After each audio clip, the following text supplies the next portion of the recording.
여러분, 비즈니스에서 성공하려면 직원을 믿어야 할까요? 아니면 의심해야 할까요? 이거 정말 오래된 질문이죠.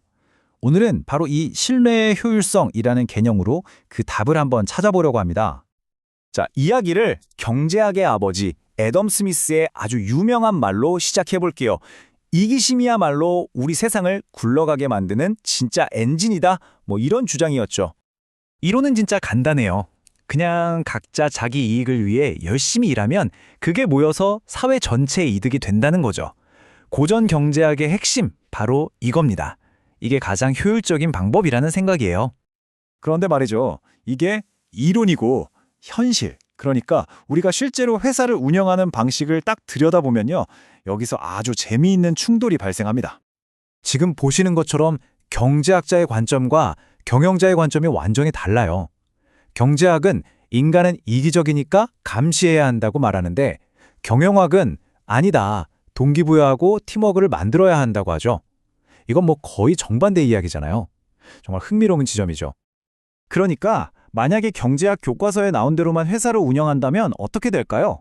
관리자는 아마 하루 종일 직원들 뒤에 서서 뭘 하는지 감시만 해야 할 거예요. 끊임없이 의심하면서 말이죠. 최고의 관리자가 곧 최고의 감시자가 되는 좀 이상한 상황이 되는 거죠. 자, 그럼 여기서 질문이 생기죠. 대체 누가 맞는 걸까요? 냉철한 경제학자일까요? 아니면 현장의 경영자일까요?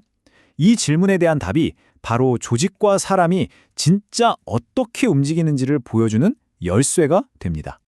그래서 이 질문에 대한 답을 정말 기가 막히게 보여주는 실제 이야기 하나를 들려드릴게요. 때는 1990년대 중반 일본에서 열린 한 학술 컨퍼런스였어요.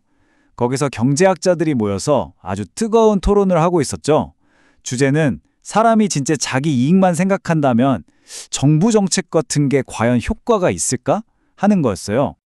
한창 그렇게 이론적인 얘기만 오가고 있는데 갑자기 한 사람이 딱 일어선 겁니다. 당시 일본에서 가장 큰 철강 회사 중 하나였던 고베제강의 고위 임원이었죠. 그리고 그가 경제학자들을 향해 이렇게 말합니다. 당신들, 경제학자들은 실제 조직이 어떻게 돌아가는지 전혀 모르고 있군요. 이 임원분, 박사학위까지 있는 분인데다 경력도 수십 년이었거든요. 그런데 그가 하는 말이 솔직히 우리 직원들이 매일 무슨 일을 하는지 저는 50%도 채 이해하지 못합니다. 라고 고백한 거예요. 이게 무슨 뜻일까요? 그 거대한 회사의 모든 업무를 자기가 일일이 다 확인하고 감시하는 건 불가능하다는 얘기죠. 결국 직원들을 믿을 수밖에 없었다는 겁니다.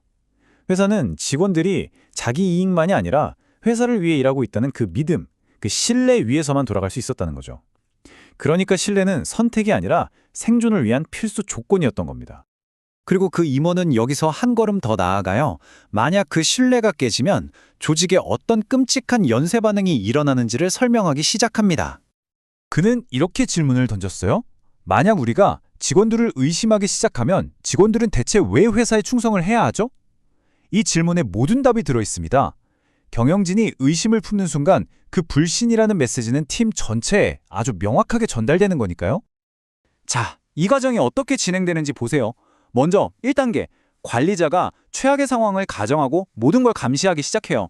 그럼 2단계, 직원들은 아, 나를 못 믿는구나 느끼고 당연히 충정심이 사라지겠죠? 그러면 어떻게 될까요? 3단계로 넘어가서 협업도 안 되고 누구도 먼저 나서서 일을 하려고 하지 않게 됩니다. 결국 마지막 4단계, 조직은 완전히 비효율적으로 변하고 실패의 길로 들어서게 되는 거죠. 최악을 예상했더니 진짜 최악의 결과가 만들어지는 겁니다. 결론은 명확합니다. 의심을 기반으로 한 시스템은요, 결국 모든 걸 복잡하게 만들고 비효율을 낳을 뿐이에요. 반면에 신뢰를 기반으로 한 시스템은 근본적으로 훨씬 더 효율적일 수밖에 없습니다. 그러니까 신뢰라는 건 그냥 좋은 게 좋은 거지 하는 그런 차원의 이야기가 아니에요. 이건 성과와 성공을 이끄는 핵심 동력이자 가장 강력한 경영 전략이라는 겁니다. 자, 이 이야기를 듣고 나니 이런 생각이 드네요.